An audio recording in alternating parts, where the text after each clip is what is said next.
వైఎస్ఆర్ జిల్లా పులివెందులలో వైఎస్ఆర్సీపీ అధినేత వైఎస్ జగన్ రెండో రోజు పర్యటన కొనసాగుతుంది. పులివెందుల క్యాంపు కార్యాలయంలో ప్రజల వద్ద నుంచి వినతులు స్వీకరిస్తున్నారు. వారి సమస్యలు తెలుసుకుంటున్నారు. వైఎస్ జగన్ను కలిసేందుకు క్యాంప్ ఆఫీస్ వద్దకు వైఎస్ఆర్సీపీ అభిమానులు, కార్యకర్తలు, నాయకులు భారీ సంఖ్యలో చేరుకున్నారు. కార్యాలయానికి వచ్చిన ప్రతి ఒక్కరిని పలకరిస్తూ అడిగిన వారికి ఫోటో తీసుకునే అవకాశం ఇస్తూ వారిని ఆప్యాయంగా పలకరిస్తున్నారు. రాయలసీమ జిల్లాలకు సంబంధించిన పలువురు మాజీ మంత్రులు, మాజీ ఎమ్మెల్యేలు వైఎస్ జగన్ను కలిసే అవకాశం ఉంది.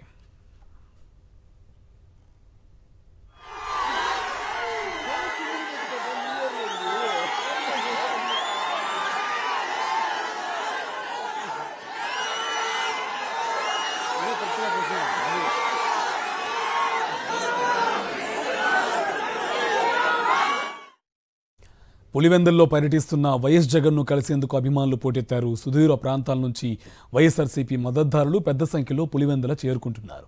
జగన్ పాలనను, చంద్రబాబు పాలనను ప్రజలు తప్పక గమనిస్తారని, దేవుడి దయ, ప్రజల ఆశీస్సులతో జగన్ మళ్లీ సీఎం అవుతారని అభిమానులు ధీమా వ్యక్తం చేస్తున్నారు.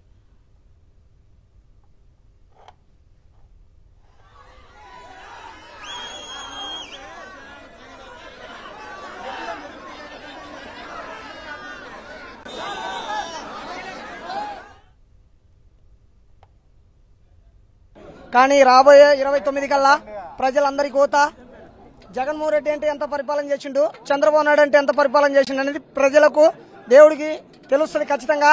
ఇవాళ అవ్వాతాతలకు ఇంటికి తీసుకెళ్లి ఇచ్చేది కోత ఇవాళ చాలా ఇబ్బందులకరమయ్యి చాలా మంది ఏడ్చి బాధలు పడుతున్నారు.